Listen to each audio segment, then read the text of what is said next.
అలసిన వాణిని ఊరడించు మాటలు. సహోదరుడు భక్తిసింగ్ గారి యొక్క పరిచర్య నుండి అనుదిన ధ్యానములు. ఈ దిన భాగము డిసెంబర్ 9. చదువుచున్నాను.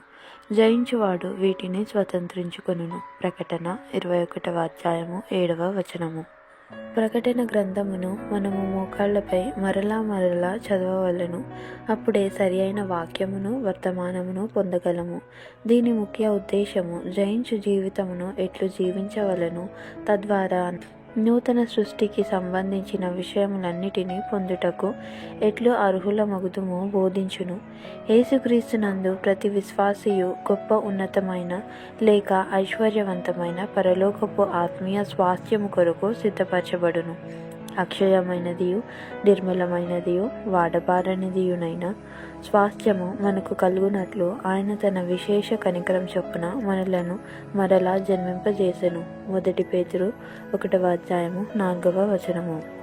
మనకు బలమైన, చురుకైన, సజీవమైన విశ్వాసము కావలసి ఉన్నది. లోకమును జయించిన విజయము మన విశ్వాసమే.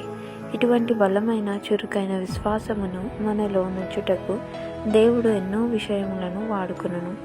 ఇటువంటి విశ్వాసము కొరకు మనము పరీక్షింపబడిన అగ్ని వంటి అనేక అనుభవముల ద్వారా వెళ్ళుటకు ఇష్టపడవలెను.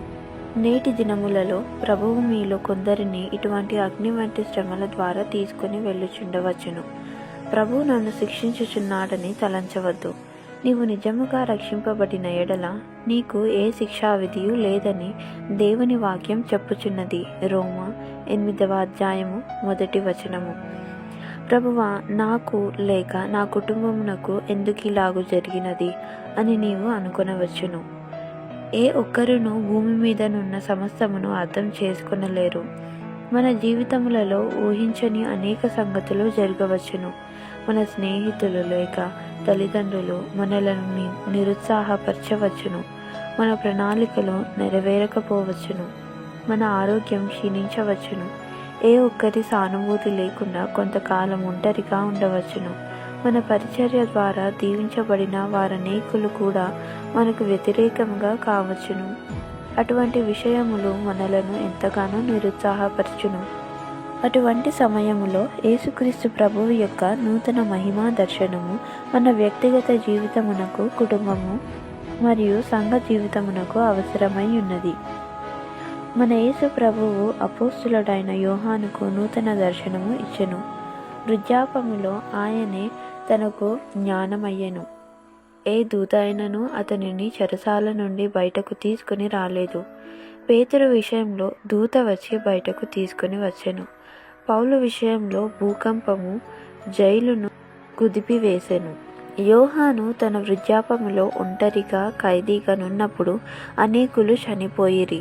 చాలామంది దేమా వలె దారి తొలగిపోయిరి. ఇటువంటి దుఃఖకరమైన వార్తలు అతనిని ఇంకనూ కృంగజేసెను.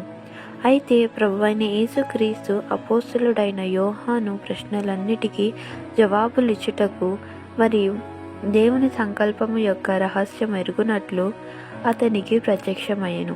మనము అంత్యదినములలో జీవించుచున్నాము. ఆయన సూచనల నిమిత్తమై సిద్ధపడవలెను. ఈ సంగతులు జరగవలసి ఉన్నవి కనుక ఆశ్చర్యపడక వీటిని ఎదుర్కొనుటకు సంసిద్ధపడవలెను. ముగింపు మాటలు. నేటి దిన వాక్యం ద్వారా ప్రభు మనలను ఆత్మీయంగా నడిపించి సహాయపడి సమృద్ధిగా ఆశీర్వదించును గాక. ఆమెన్. దైవజనుడు భక్సింగ్ గారి యొక్క వర్తమానములు, అందులో దైవ మర్మములు, అలసిన వాణిని ఊరడించు మాటలు పుస్తకములు మీ కొరకై ఈ ఛానల్లో అందుబాటులో ఉంచాము.